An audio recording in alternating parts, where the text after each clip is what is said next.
The fluorescent lights inside the Pendleton County Livestock and Equipment Auction Hall had a way of making everything look a little more desperate than it already was. The room smelled like motor oil and old concrete.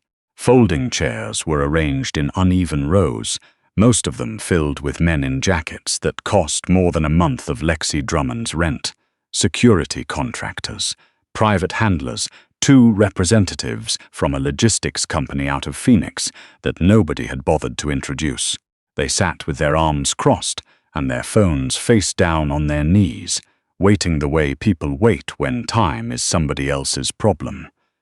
Nobody had expected a 26-year-old woman to walk through those doors alone. She came in through the side entrance, the one the staff used, because the main doors were chained from the outside, and the man working the folding table hadn't told her that when he handed her a buyer's number on the phone 3 days earlier. She was wearing her father's jacket, dark green, too big across the shoulders. The sleeves had been rolled up twice so her hands could reach, and there was a patch on the left breast pocket, a small embroidered patch, black thread on black fabric, barely visible unless the light caught it right. A trident. She found an empty seat near the back wall and sat down without making eye contact with anyone. She set her bag on her lap and pulled out a folded piece of paper, the kind you print off a library computer when you don't have a working printer at home. And she smoothed it against her knee like it mattered what it looked like now. The auctioneer, a barrel-chested man named Gus Latimer, who had spent the last 19 years selling farm equipment and repossessed vehicles and occasionally things that didn't fit cleanly into any category, was already working through the early lots.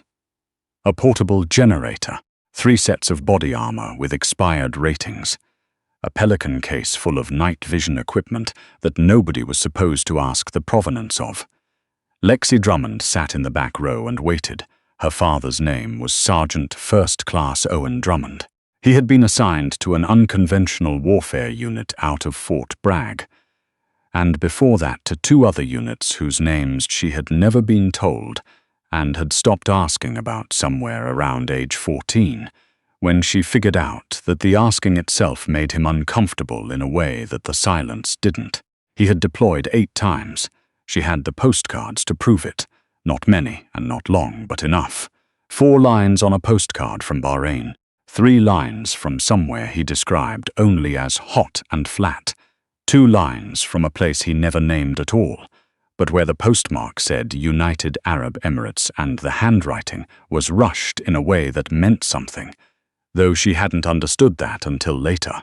He was killed 22 months ago on a Tuesday, which she had not known until the Wednesday, when 2 men in dress uniform came to the apartment she shared with a roommate in Fayetteville and stood in the doorway with their covers tucked under their arms and said the words that nobody who has ever heard them stops hearing. Her father had a dog. His name was Tango. She had met Tango exactly once at a family day event at Fort Bragg when she was 23, the year before her father's last deployment. He was a Belgian Malinois, 68 pounds of muscle and focus, with amber eyes that didn't move the way a regular dog's eyes moved. Most dogs look at you, and you can see the looking. You can see the warmth in it. Tango looked at you the way a camera looks at you. He was already on her father before she had finished saying hello, pressing his nose into the sleeve of Owen Drummond's uniform with the concentration of a surgeon. Her father had laughed. It was the most relaxed she had seen him in years. "He does that when he's been away from me for more than an hour," Owen said. "Just checking, making sure I'm still me." She had thought about that sentence a lot in the 22 months since the 2 men in dress uniform came to her door. Tango had survived. He had been transferred to a kennel facility in Virginia for evaluation and retraining. And when the retraining didn't go the way the evaluators wanted, when Tango refused to bond with the new handler they assigned him to, when he stopped eating at regular intervals, when he began pacing a 12-foot perimeter in his run for 4 to 6 hours a night, he was classified as unsuitable for redeployment and placed on a list for formal disposition. That was the word they used. Disposition. Lexi had found out through a woman named Sergeant Deanna Wakefield, who had been in her father's unit, and who texted her in February with a message that said only, "They're moving Tango to auction, Pendleton County." March 14. I thought you should know. I'm sorry I don't have more pull than I do. March 14 was a Saturday. Lexi had requested the day off from the restaurant, where she worked Thursday through Sunday. Her manager had said she could have it, but he'd need her Sunday to make up for it. And she'd said that was fine. She had $2,400 in her checking account. She had looked up what retired military working dogs sold for at civilian auction. The number she kept seeing was between $4,000 and $12,000, depending on training history, age, and temperament rating. Tango was 7 years old, had a combat deployment record, and his temperament rating, according to the transfer paperwork Sergeant Wakefield had forwarded her, was listed as elevated drive, handler-specific bonding pattern, not recommended for general adoption. She had printed the paperwork off at the library and folded it into her bag along with the buyer's number and a photograph, the only one she had of her father and Tango together. Taken at that family day, Owen's hand resting on the dog's back, both of them looking at something outside the frame. She smoothed the paper against her knee again and watched Gus Latimer sell a night vision case to a man in a grey polo shirt for $8,000. Lot 31 was a tactical drone with a cracked housing. Lot 32 was a set of communications equipment. Lot 33 was 2 Belgian Malinois kennel retired from a federal contractor facility that had downsized. They went as a pair for $11,000 to a man who introduced himself to no one and left immediately. Lot 34 was Tango. She heard him before she saw him, not barking. Tango did not bark, according to everything Sergeant Wakefield had told her, but a sound that travelled ahead of him through the corridor that led from the holding area to the auction floor. A low, sustained sound, somewhere between a growl and a warning, like static from a radio that hasn't been tuned quite right. He came out on 2 catch poles, 2 handlers, big men, both of them. The one on the left was using both hands on the pole and still leaning back slightly, compensating for the tension. Tango moved like something under pressure, not wild, not out of control, but dense with intention, every muscle already having decided something the humans in the room hadn't been informed of yet. There was a muzzle on him, black nylon. It fit correctly, not too tight, which meant someone had taken care with it, which meant someone somewhere still understood what this dog was. His coat was the color of sand and shadow, and there was a scar along his left shoulder that caught the fluorescent light wrong, a thick ridge where the fur had grown back in a slightly different direction, like a seam. He scanned the room once, left to right methodically, the way her father used to scan a room when they walked into a restaurant together, not suspicious, just knowing. And then he went still, not calm, still. There's a difference, and everyone in the room who had ever worked with a dog like this understood the difference immediately. Calm is an absence of tension. Still is tension, held so perfectly in place that it looks like absence. Gus Latimer cleared his throat into the microphone. Lot 34, Belgian Malinois, male, 7 years of age. Former military working dog, combat deployment history, currently assessed as handler-specific. Comes with full documentation. He paused. We'll open at 2,000. Silence. The men in the expensive jackets looked at the dog, and the dog looked at the room, and nobody moved. $2,000. Do I hear 2,000? Lexi raised her buyer's number. The man in the grey polo shirt, the one who had bought the drone and then stayed, which she noticed now for the first time, turned around and looked at her. He had the kind of face that didn't bother to hide what it was thinking, and what it was thinking was, you. 2,000 to bidder 47, Latimer said. Do I hear 2,500? A hand went up from the third row. She didn't see whose. 2,500, 3,000. She raised her number again. 3,000 to 47. The man in the grey polo shirt said, without turning around, 3,500. She had $2,400. She raised her number again. Latimer looked at her. His expression was professionally neutral, but there was something else in it. Not unkind, just practical. The kind of look a person gets when they're trying to calculate something in real time that they don't have all the variables for. Do I have 35 from 47? 3,000, she said. That's my final number. A murmur moved through the room, not loud, more like the sound a room makes when it recalibrates. The man in the grey polo shirt turned around fully in his seat. Lady, I'm not trying to be rude, but this dog is not a pet. I've read the eval. He's handler bonded to a guy who is deceased. That's a liability, not a... I know who he was bonded to, she said. She didn't raise her voice. She didn't need to. He was bonded to my father. Tango's head turned, not toward the voice, toward her. He had been fixed on the wall to his left, the way he'd been fixed on things since he walked in, that methodical stillness of a dog who is always, on some level, on duty. But when she said my father, something shifted.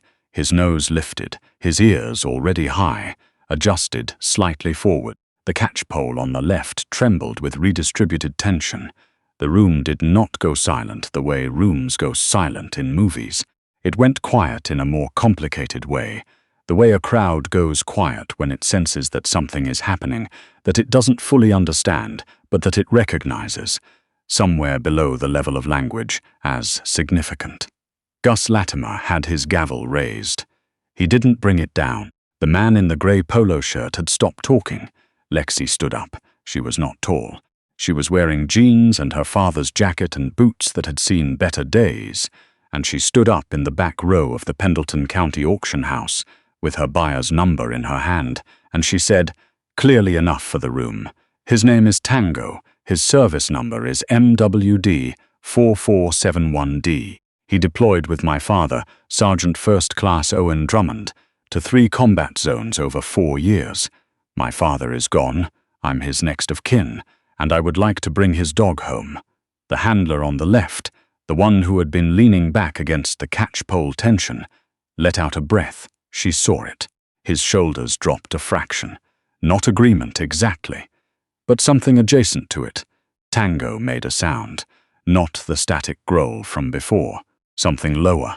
Something that was almost not a sound at all, more like a pressure change, the way a room feels when someone opens a window. And then, slowly, with the deliberateness of a decision rather than a reflex, he sat down. Both handlers looked at each other. The one on the right, the one who had been quieter, said under his breath, "In 19 years I have never seen this dog sit for anyone." What happened next took 45 minutes, and none of it was simple. The man in the grey polo shirt, whose name turned out to be Craig Headland, and who worked for a private security firm out of Scottsdale, Arizona, stood up and asked Gus Latimer to pause the bidding so he could speak to the auction coordinator. There was a conversation near the side door that Lexi couldn't hear, but could read well enough from posture and gesture. Craig Headland was not angry. He was transactional. He had a use for a dog with Tango's training history, and the fact that the dog had a complicated emotional attachment to a dead soldier was not, from his perspective, a sentimental problem. It was an operational one with a workaround. The auction coordinator, a woman named Sandra Fielding, who had been running auctions like this one for 11 years, and who had, over that time, developed a precise instinct for when something was about to become a problem for her personally, came back to the floor and announced a 15-minute recess. Lexi sat back down. A man 2 rows ahead of her turned around. He was maybe 60, with the kind of hands that belong to someone who has spent a long time doing physical work, and he looked at her for a moment with an expression she couldn't quite categorize. "Your father was Army?" he asked. "Yes, sir. Special operations?" She nodded. He looked at the holding area door where Tango had been walked back through while the recess sorted itself out. "My son was a handler. Different unit, different branch. But I know what that bond looks like." He paused. "I know what it looks like when it breaks too." She didn't say anything. There wasn't anything to say. "What's your name?" he asked. "Lexi Bob Crenshaw." He extended a hand and she shook it. "How much are you short?" She looked at him. "Sir, I'm not asking to be polite.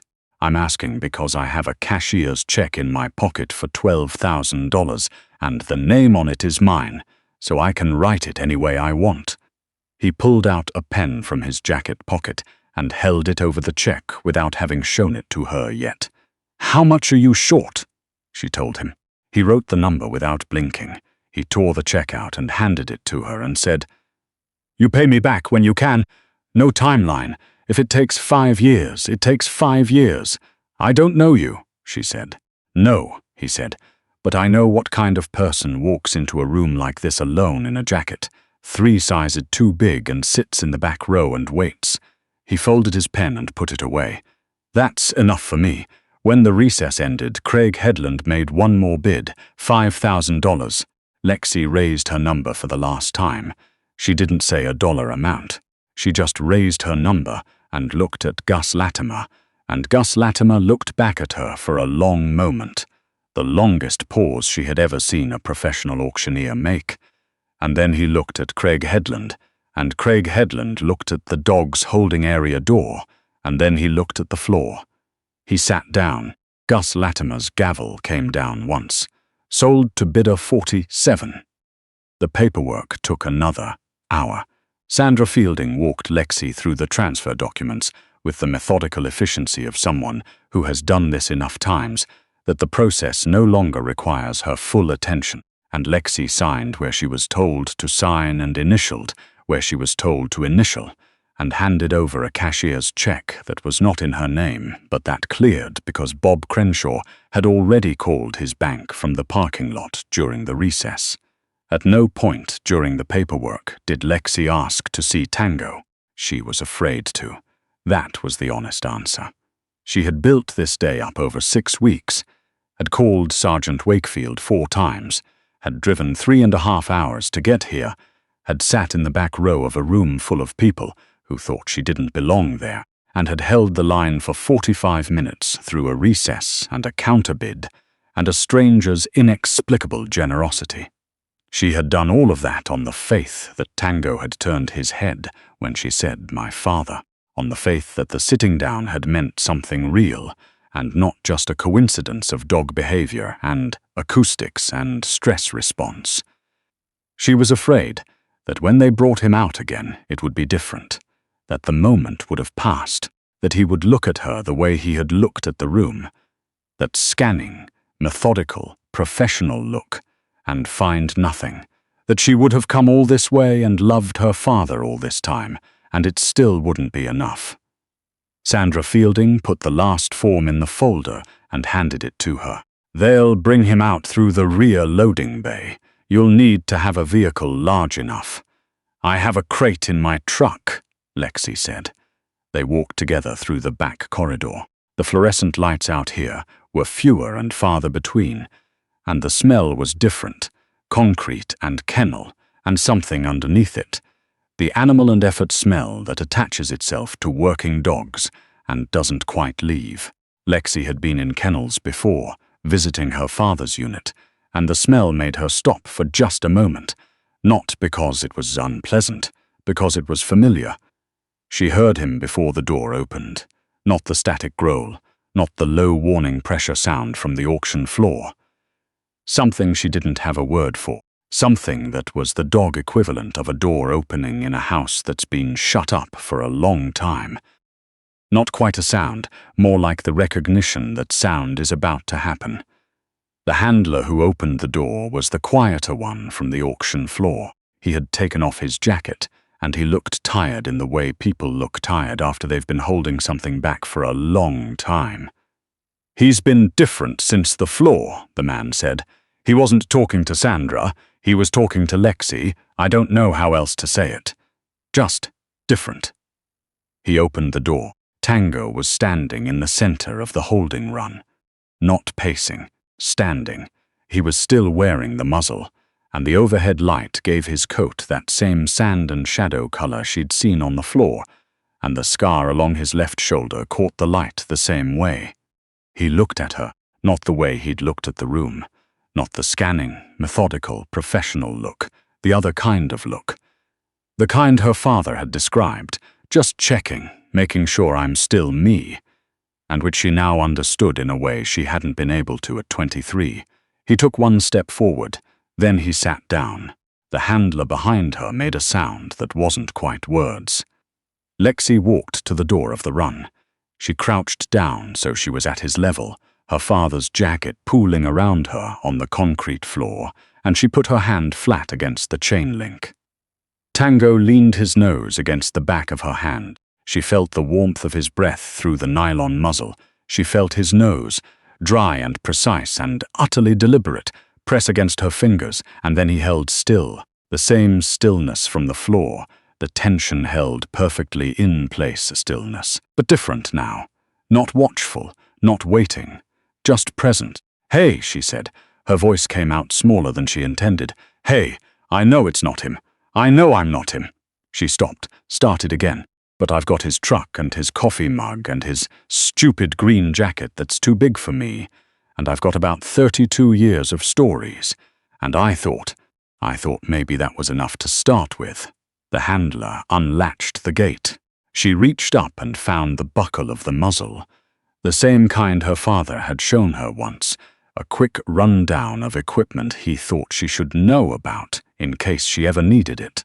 The kind of practical fathering that she had always understood was love in his particular language, and she unclasped it and pulled the muzzle away and set it on the ground behind her. Nobody in the doorway moved.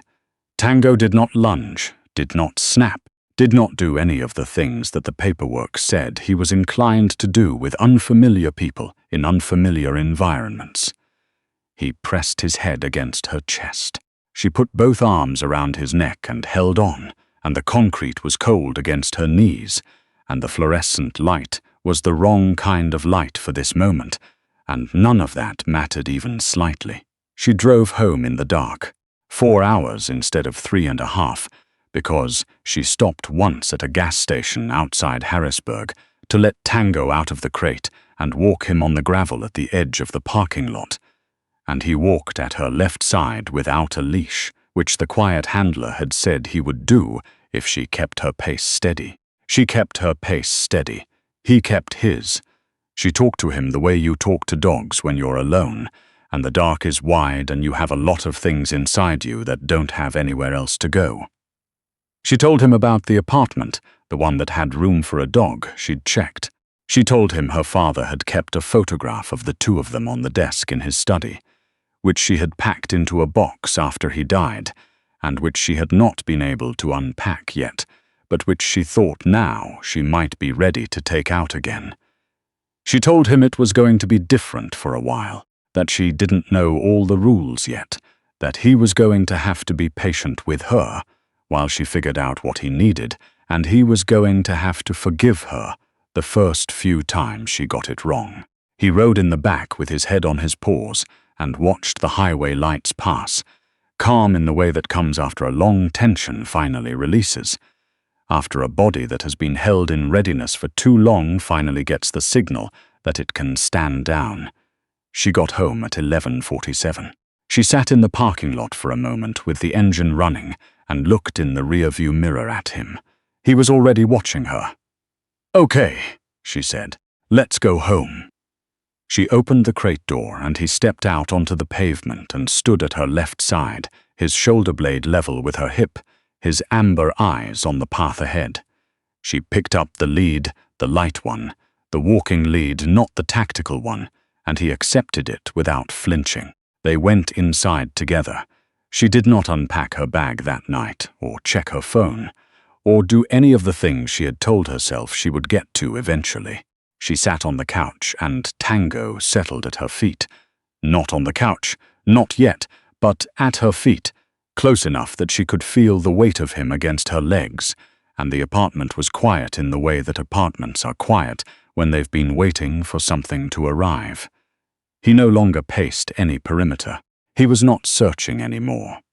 He had found the last piece of something he'd been carrying for 22 months, and so had she, and neither of them needed to say what it was, because neither of them had words for it. Only the shared understanding of two creatures who had both lost the same person and had, somehow, found their way back to each other across everything that stood between them. The lights of the parking lot came through the window in long strips across the floor. Tango's breathing slowed, his eyes closed halfway, then fully, the amber gone quiet beneath his lids. Lexi rested her hand on his back. She felt him breathe.